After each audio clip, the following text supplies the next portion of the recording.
Hello, welcome back to my channel. Today I'm going to show you my whole self-portrait process in my little home studio. I would love to make videos breaking down the process, like every single part, like the gear, the planning, the shoot, that kind of stuff. But I do feel like the perfect start would be to just run the whole process to kind of give you a full insight. If you've never taken self-portraits before, I honestly urge you to, whether you are a photographer or not. I think it's such an incredible way to not only gain more confidence, but have a little bit of a creative time. I don't know, it just sparks something in you. And I think it also helps with insecurities, not in a way that you would expect, not in the way of like, oh, it makes me feel good in myself. Yeah, it does that.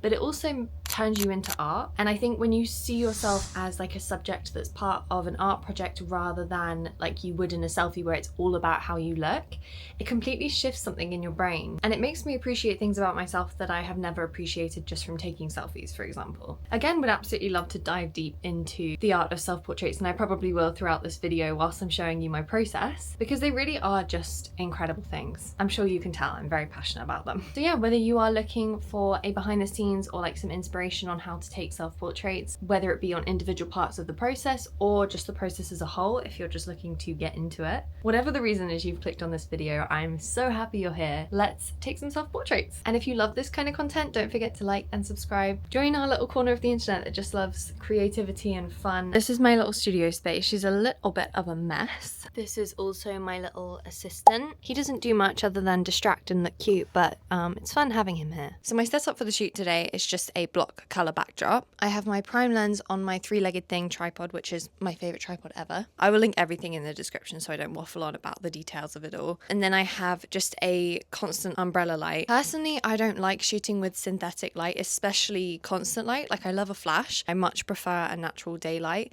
but it's just really, really dark in here today. And usually I would open up my studio. It's actually built into a garage, so the whole garage door opens up and I get this gorgeous daylight come in, especially in the afternoon in the summer because the sun comes in.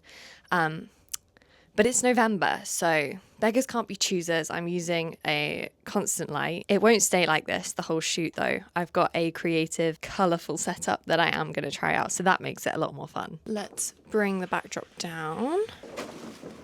Nice. I've moved my backdrop all the way up the stand so it's closest to this door here, which lets in a little bit more light, because at this point in the year you've got to take everything you can get. I would just like to preface this by making it clear that you do not have to have a studio setup to take self-portraits. I started taking self-portraits in 2021 and I've had this studio for about a year, so I got some good hours in without a studio. And honestly, I think it is quite important, because if you have all the gear to begin with, it can be a little bit overwhelming and you just never grow in a way that you do when you have to be innovative. All the gear and no idea is not a vibe. You can create some incredible things with some of the most innovative but simplistic setups, and that is the beauty of self-portraits. You can do them anywhere and with anything. So please don't be disheartened if you're watching this with my studio and being like, oh well, I don't have a studio so I can't do it, because that is definitely not the case. Anyway, today's shoot theme is some silver stars. I'm thinking I'm going to have them on my eyes and on my lips. And then, as I mentioned the lighting before, oh, this thing in my hand, by the way, is a little filter that goes over the lens. It has like rainbow lines on it, which hopefully, if we manage to get a little sparkly effect with the blazer and with the stars, would create a really cool like light flare. I've never used this one before, so this is full experimentation, which also is the theme of self-portraits, in case that isn't clear at this point. We pretty much just make it up as we go along. And then for the lighting, as I said before, it's going to be exciting. I'm going to be using a coloured filter and I'll put it over the light, and hopefully it will create like a blue effect on my face. You can kind of see what that's going to be like now with that, but with a bright light it's quite effective. And I'm thinking if I've got a bit of daylight but then the brighter light is blue, it might create a really cool effect. But again, it's going to be full of experimentation. We're going to see where it takes us and have a lot of fun with it. I've switched back to no mic so that I have both hands for doing this makeup look. So sorry if you can hear the little heater. That's what that tube is, by the way. And Doodle eating his toy. It's great ambience. Usually for looks like this, I would use like a tub of Vaseline because it's sticky. But I only have my Vaseline stick, so I'm hoping this works. Ew, that does not feel nice. And the stars. Oh, so fun. Doodle, can you not eat the set? Oh my goodness, this looks so fun. Kind of giving New Year's, I love that. So when I do stuff with fun makeup or props or anything like that, I will always start with like the simplest version I want of the look, if that makes sense. Hello, you want some stars? That looks cute. That looks, oh, you ate it. Okay. Because it's so much easier to build up, especially if the set is slightly messy or complex.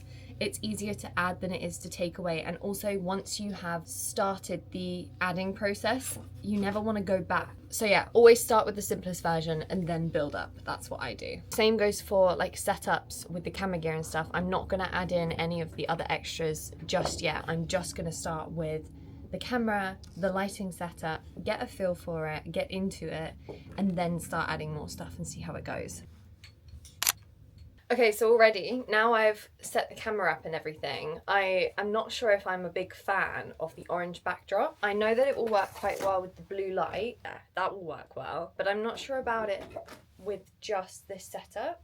Maybe I should try and commit and take a few shots and go from there. But yeah, it's not my favorite look. I'm gonna set up an interval timer, which means that my camera will just keep taking pictures. I've got it to take 98 pictures 1 second apart, which actually is very extreme, but I kind of have in my head some poses I wanna do and I wanna get a feel for it. So that's what I'm gonna go for. If your camera has like an interval timer mode, I highly recommend, because it means you can just keep posing without having to think about it and like hold the shutter and stuff. Right, let's go.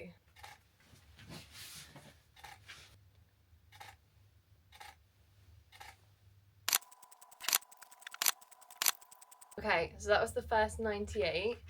I'm gonna have a look through those and see which angles I like, which direction, if anything needs changing. So from this, I love it when my eyes are down and you can see the stars. That's one look I really like. I really like it. I think this is cool. I'm happy with like the basic setup. I've got the poses that I like. I've got the angles that I like with the direction of the lighting. It's actually already getting dark outside, or darker, which is kind of crazy because it's like 2 p.m.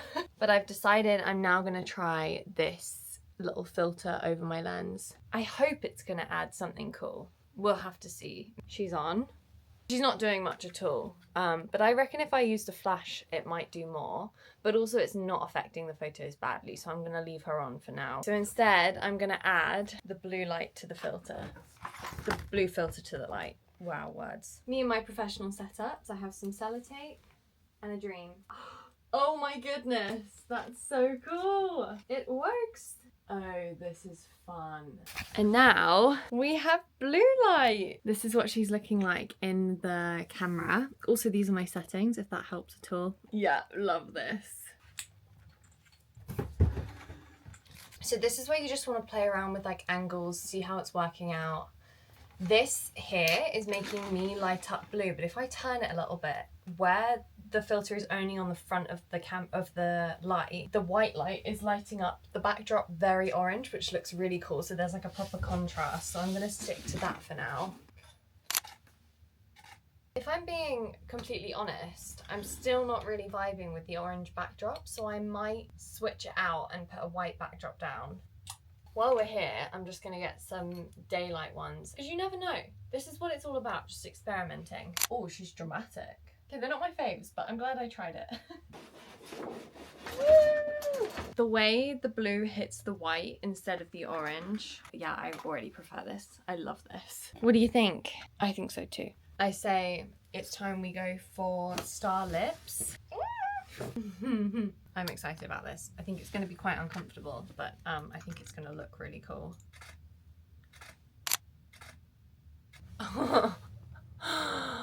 Wait, I love it. I'm going to put these extra stars in my hair. Let's get some close-ups of these lips. The flare thing kind of works. When the light really catches one of the sparkles, the flare thing works so well. I just almost ate one. I could put one on my tooth, wait. How is that ever gonna stick?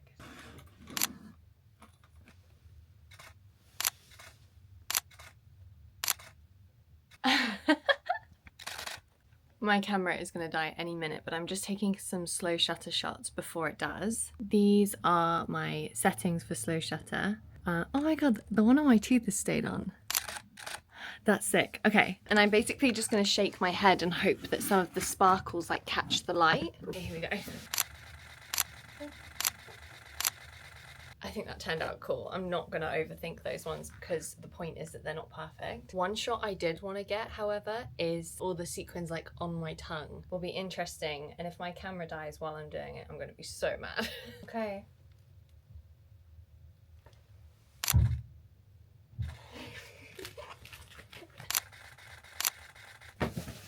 The camera died at the end. I can feel stars like in the back of my throat. How gross is that?